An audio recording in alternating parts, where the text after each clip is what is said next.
Hi YouTubers. In this video I want to share to you on how to keep your blood sugar level under control. Controlling blood sugar, glucose, levels is one of the most important aspects of diabetes management.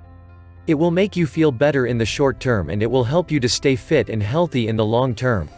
The National Committee on Prevention Detection Evaluation, the chromium and many interesting articles. People who do not have diabetes keep their blood glucose levels within a narrow range for most of the time. The beta cells in the pancreas are able to produce just the right amount of insulin at the right time and they are constantly fine-tuning the blood glucose level. People with diabetes do not have this fine control over their blood glucose levels. This might be because the beta cells have been destroyed and there is no insulin production at all, as in type 1 diabetes. Alternatively, it may be that the body does not respond to the insulin and/or not enough insulin is produced when it is needed, as in type 2 diabetes.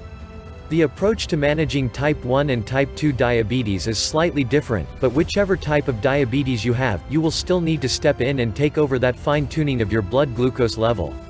Controlling blood glucose levels is a bit like trying to lasso an unruly animal. Blood glucose is dynamic, it changes constantly and it is influenced by a host of factors including your choice of food, how much you eat, the timing of your medication or insulin, your emotions, illnesses, your weight, and your body's resistance to insulin. Some of these factors are relatively constant from day to day and are quite easily accounted for, some factors are more variable.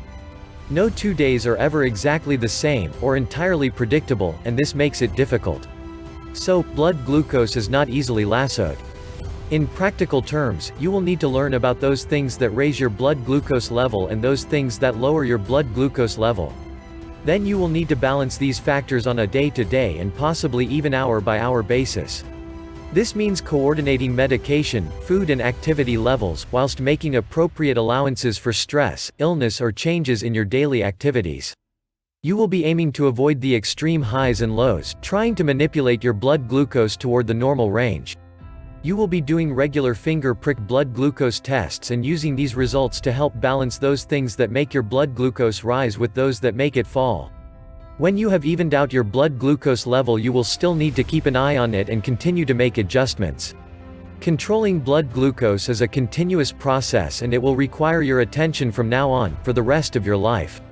Don't worry. It may sound daunting to you right now, but it will soon become second nature. People who do not have diabetes have blood glucose levels between 4 and 8 mmol/L for most of the time. In general, people with diabetes should try to aim for test results between 4 and 10 mmol/L most of the time. Some people like pregnant women, for example, will need to aim for tighter control. Other people like young children, the elderly, or those at risk of severe hypoglycemia, for example, will need to aim for higher levels. Your diabetes team will give you individual guidance on the blood glucose levels that you should be aiming for. In the short term, controlling blood glucose levels is important in order to avoid diabetic emergencies, very high or very low blood glucose levels. Both of these conditions are unpleasant and can be dangerous, so they should be avoided if at all possible.